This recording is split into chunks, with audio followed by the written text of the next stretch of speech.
So, turns out I was off by one game. Cavs in 7. Let's talk about Game 6. DreAllDay.com.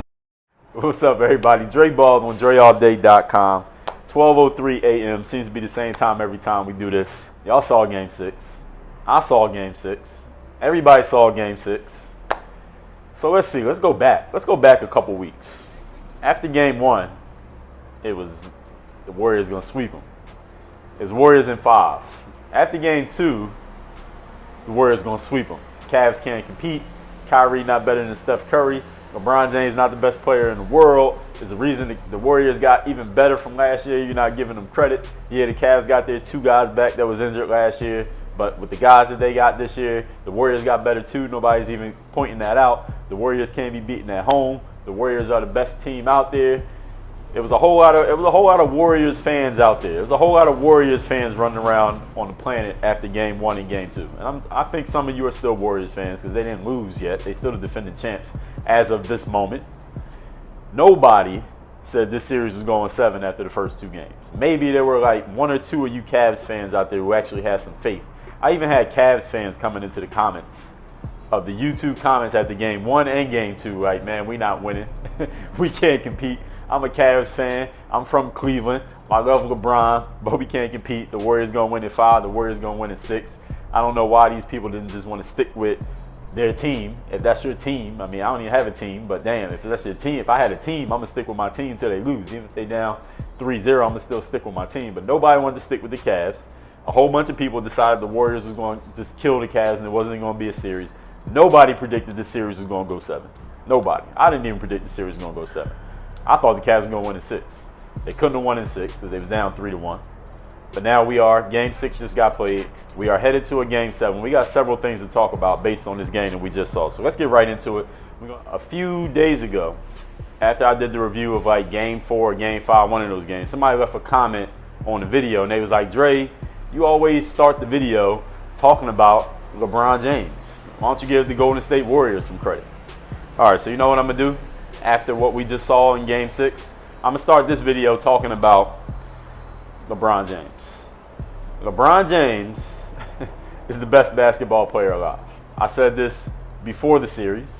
I said this last year before the series when they lost. He was still the best player when they lost. He was still the best player before this series began. And no matter how this series ends, LeBron James is still the best player on the planet. This is period. I don't care. It doesn't matter who wins this game. LeBron James is the best player alive. Now, let's look at what LeBron James did tonight. Actually, let's not look at what LeBron James did. Let's look at what the losers did. Then we're going to talk about the winning team. So let's talk about the Warriors, then we'll come back to the Cavs.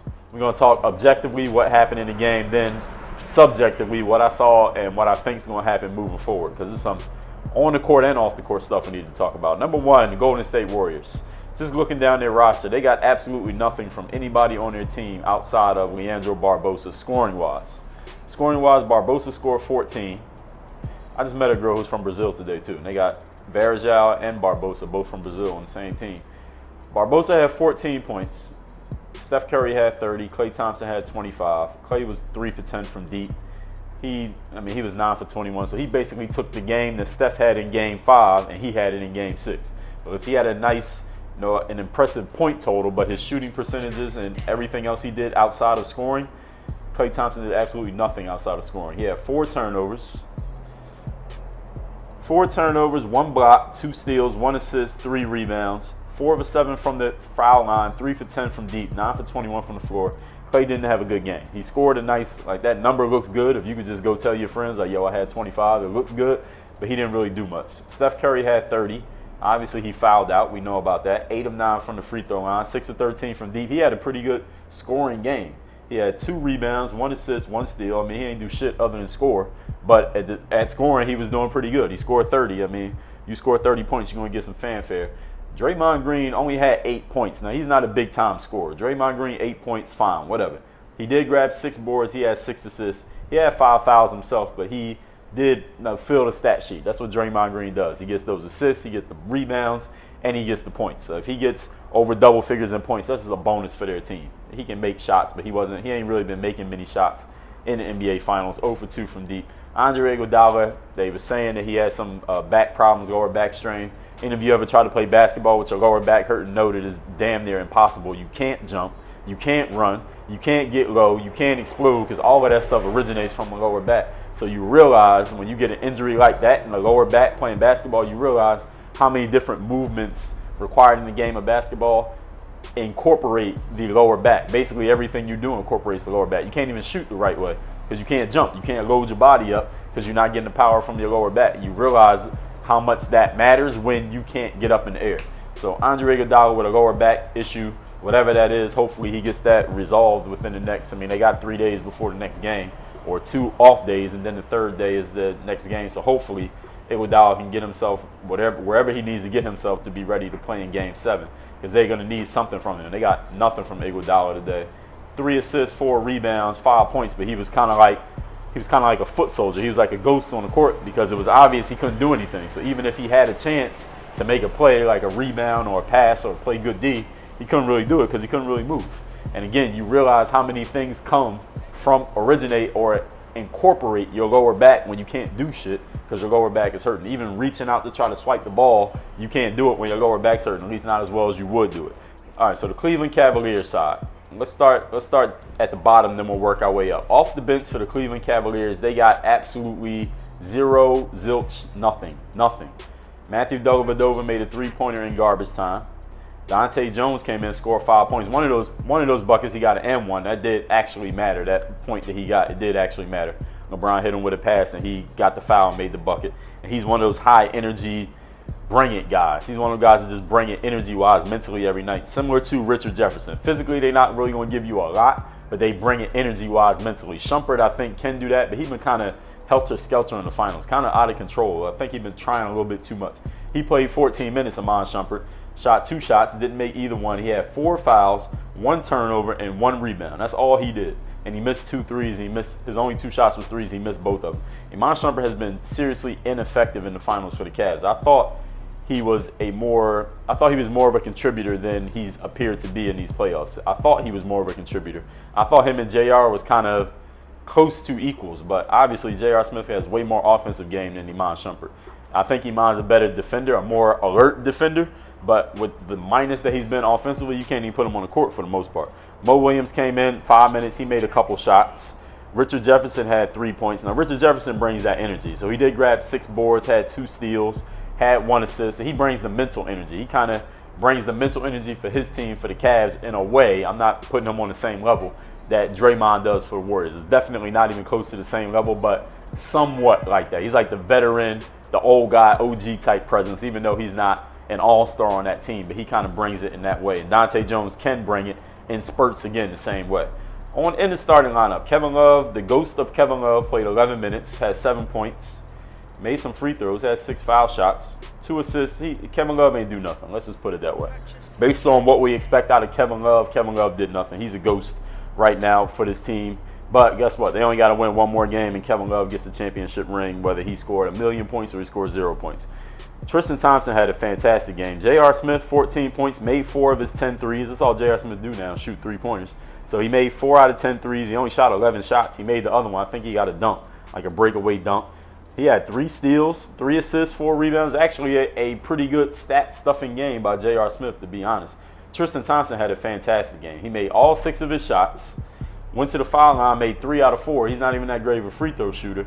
16 rebounds, 14 of them on the defensive glass, which he doesn't even usually grab that higher percentage of defensive rebounds to his total boards. He had 3 assists. Tristan Thompson was huge. He was huge. He played with a ton of energy for the Cavs. And when he brings energy along with his athleticism and his size, he makes shit happen. And that's exactly what Tristan Thompson did. But let's talk about the star of the show. Let's talk about the best player in the world. Let's talk about the player that I always talk about. LeBron James. 41 points, 11 assists, 8 rebounds, 4 steals, 3 blocks, only 1 turnover, and they won again. Listen, I'm not going to sit here and make any more of a case that he's the best player in the world, because I think it's pretty damn obvious. He is the best player in the world. Whether his team win the championship or not, he is the best player. There's no other player in the world who can do this on a consistent basis on the highest stage. There's nobody who's ever done it. You know, LeBron James has the highest scoring average in elimination games in the history of the NBA.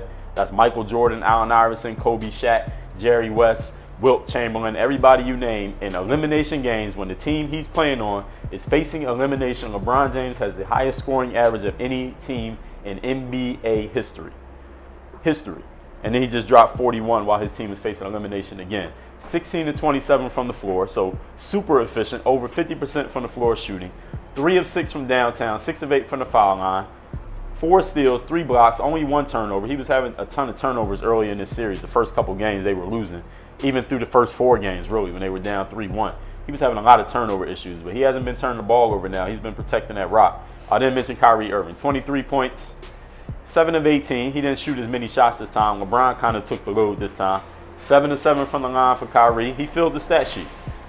He had 2 blocks, 2 steals, 3 assists, 4 rebounds. I mean, nothing spectacular. He had 3 turnovers. Nothing spectacular, but Kyrie, he contributed enough that he needed to. When you're playing on LeBron James' team, sometimes you need to, every once in a while, you want to get a chance to go off and get 40 like Kyrie did in Game 5.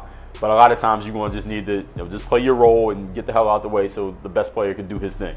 And that's exactly what happened tonight. LeBron did his thing. As far as what we've seen, that's what we saw stats-wise. Let's talk subjectively. First of all, I think first thing I got to say is that I was on Snapchat earlier. Y'all see my Snapchat here. My Snap is at Dre Baldwin. If you ain't know what my Snap was, y'all see it right there in the bottom corner of the screen. But I saw on Snapchat today, like the ESPN live Snap, you know those Snaps, there's like different companies got their own Snap. And there was a Draymond Green one, and Draymond Green is basically saying, I think if I would have played in Game 5, we would have won. And that's fine. That's cool for him to say that. I mean, he should be confident. He should be confident in his ability to help his team win. And actually, I thought if he would have played in Game 5, he didn't get suspended at all, I think they would have won Game 5. But who knows? He didn't play, and they lost Game 5. And then I went and read the article, because it was like a little article when he was talking to the media, his media availability or whatever, on a day off before Game 6. And he was saying something like, I don't think it's ever been done in history when a team closes out winning their championship on another team's home floor 2 years in a row. Let's see if we could do it 2 years in a row. And it just so happens that today, well, actually today is tomorrow, but today, Thursday, meaning yesterday, when y'all watching this video yesterday, was the exact 1-year anniversary of when the Warriors won the championship last year. So they would have won the championship the same day, 2 years in a row on the exact same court, which would have been a little piece of coincidence. I don't call it anything more than that. But Draymond Green saying that little extra part he put in there, like we would have won the championship 2 years in a row on another team's home floor, I think is a little bit of hubris by Draymond Green. I think he was speaking a little bit too soon on his team, especially after the fact that they didn't win Game 5. A good reason why they didn't win Game 5 was his ass wasn't playing, because he put himself in a position to not be playing based on things he did in this series and things he did in previous series. I think he was speaking a little bit too soon. And I don't think the basketball gods smile on that type of hubris, especially for a player an all-star who just got himself suspended in the NBA Finals. Like, that's a no-no. How you gonna get yourself suspended in the NBA Finals? You're an all-star. But anyway, Stephen Curry, at the end of the game, I mean, y'all saw the game. There were some questionable calls. Kevin Love got a questionable call on him. LeBron got a bad call on him.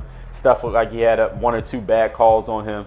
There were several calls that the fans didn't like, the home fans didn't like, several calls that people who cheering for the Warriors didn't like. And Stephen Curry he picked up his 6th foul. He took his mouthpiece out of his mouth and he threw it. He threw his mouthpiece and hit a fan in the chest on the sideline. The fan didn't take it personal. Steph Curry give a little high five to the fan, like, I didn't mean to do that, whatever. And maybe he had a real gripe because he thought the calls weren't right. But by the letter of the law, if a player takes his mouthpiece out of his mouth and throws it into the audience, y'all tell me if I'm right or I'm wrong, that's a suspension-worthy offense.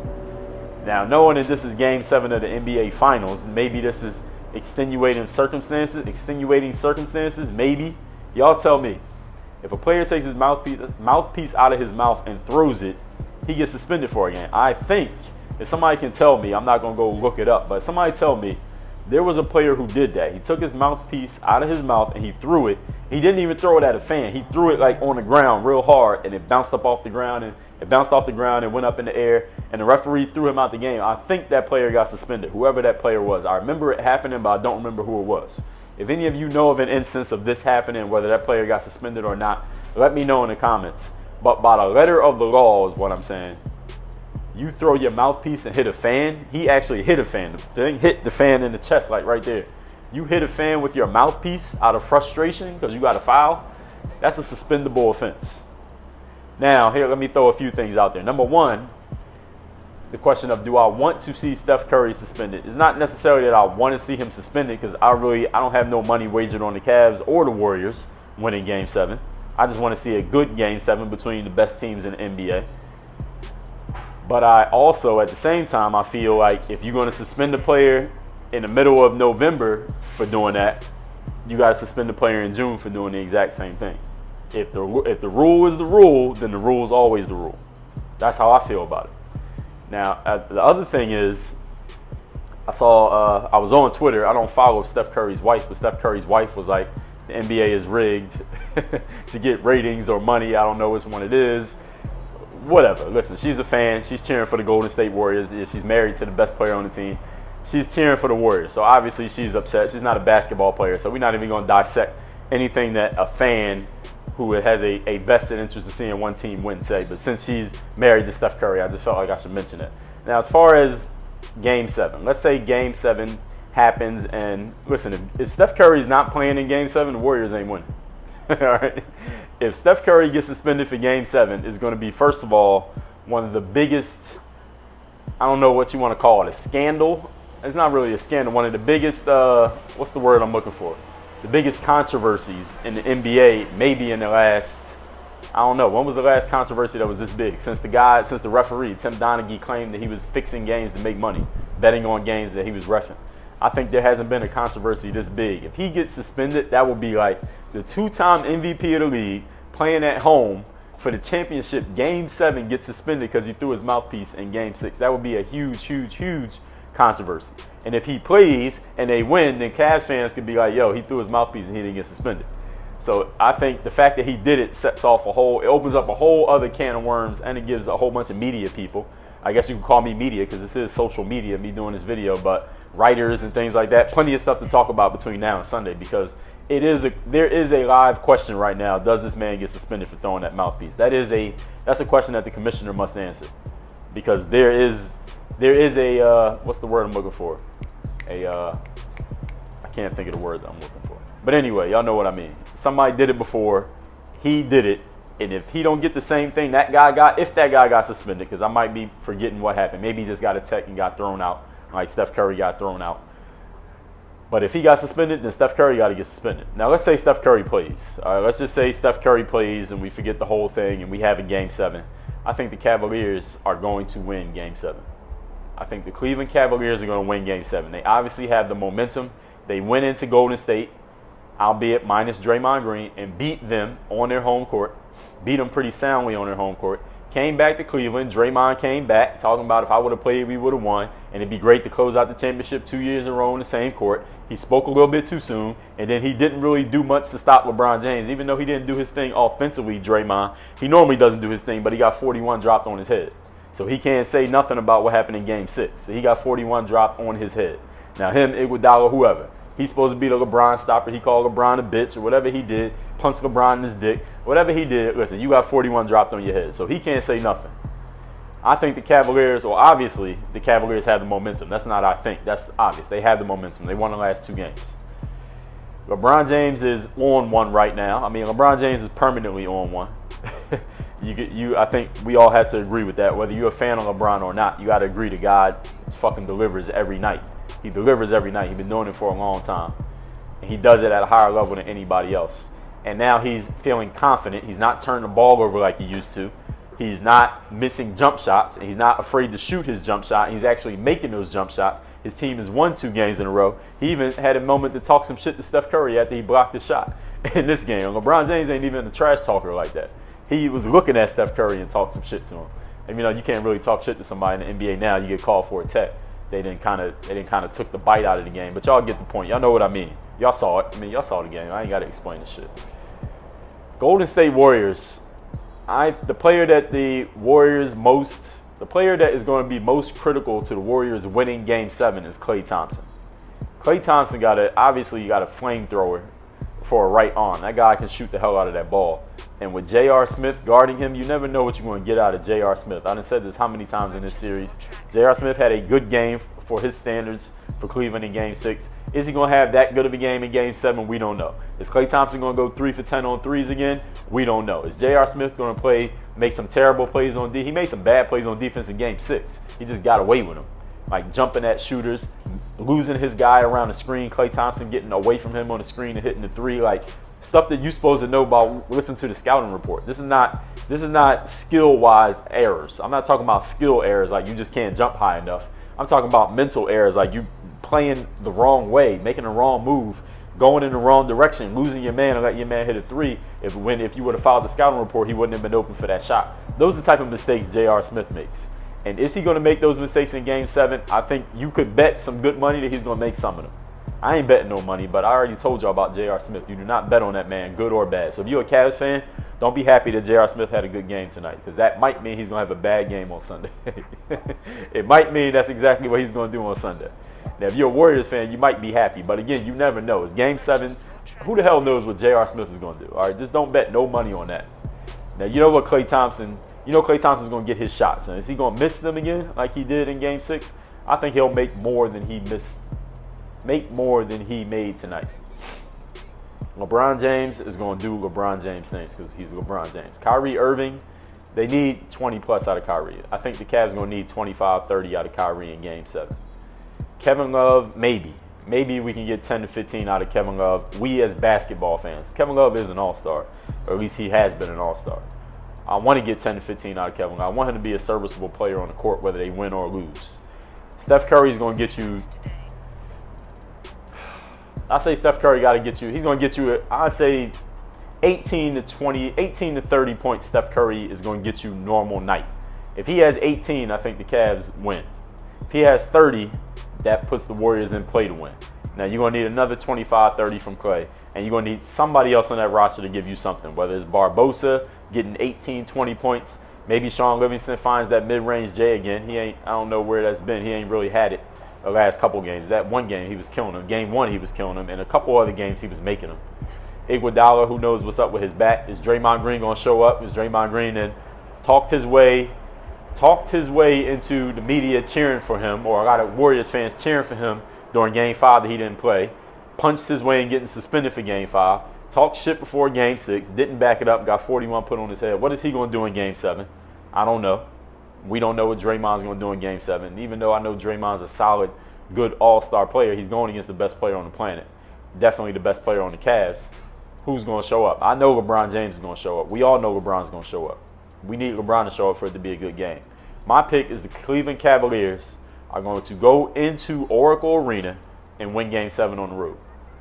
That's my pick. Now, I'm not betting no money on this, so if you bet money on my pick, I'm not paying you back if you lose. And if you win, you ain't got to pay me no money. But actually, you can. I will accept. You can send it PayPal, Dre@DreAllDay.com. Now, I want to know what y'all think. Who's going to win Game 7? First of all, what happened in Game 6? Who's going to win Game 7? These are the questions. So what happened in Game 6? Let me make sure I get them all out. Who's going to win Game 7? What's Draymond going to do? Is LeBron the best player on the planet? What do you think about Steph Curry throwing his mouthpiece and hitting the fan in the chest with his mouthpiece? Because as far as I'm concerned, that's a suspendable offense by the letter of the law. That's not me saying I think he should be suspended. By the letter of the law, that's a suspension. You throw your mouthpiece and hit a fan, you get suspended for that, period. Any player does that, you're getting suspended for it. He did it in Game 6 of the NBA Finals. He's the back-to-back MVP. You can't have a double standard for your rules. So if the rule is the rule, then that's the rule. The rule is you just get ejected. You play the next game, he plays. The rule is you get thrown out, you get thrown out. But y'all tell me what you think. If any of you want to Google and find out what the actual rule is, let me know. I'm sure it's going to be announced sometime between now and the next game. So, of course, people are going to leave that in the comments once it gets announced, whatever it happens to be. And what else? Anything that I forgot? Anything that I did not mention? Y'all let me know. Y'all think the NBA is rigged? Y'all think the NBA is rigged to make money or to get ratings on TV like Steph Curry's wife said? Y'all can let me know if you agree with that. Whatever you think. I want to hear all opinions. I want to hear everybody's who's going to win Game 7. I want to hear who you say is going to win. And don't try to post the shit after Sunday. Don't try to post it after the games happen. Before the games start, that means Friday, Saturday, you got 2 days, and all afternoon Sunday. Before the game happens, to say who you think gonna win. Don't wait till the game's over and then come in and be like, you said such and such. Nah, say it before the game. Y'all know the rules. All right, leave it in the comments, man. Let's have a great Game 7. Work on your game. DreAllDay.com. What could you not do with more confidence? Less attention to the negativity of other people, more focus on your goals than nothing else, and not letting unfortunate circumstances slow you down. Would all of those help you out? Well, go to DreAllDay.com/bulletproof. Check out my new 8-week course called Bulletproof Mindset. Get started, and I'll see you over there. Work on your. If you're on Snapchat, hit me on the Snap. My Snap name is @Dre Baldwin. You already know how that works. And I got a podcast, if you didn't know. It is called Work on Your Game. It is an everyday podcast where I talk about getting yourself into the right mindset, that bulletproof mindset. Getting yourself seen, heard, known. Getting the exposure you want and making things happen in your life instead of waiting for things to happen to or for you. Subscribe to that podcast. We're on iTunes, SoundCloud, and Stitcher. Make sure you check it every single day. Make sure you're subscribed so you catch the heat. Work on your game. Dre Ball, Dre Ball, Dre Ball. When I feel like Dre Ball, Dre Ball, Dre Ball. When I feel like Dre Ball, Dre Ball. I'm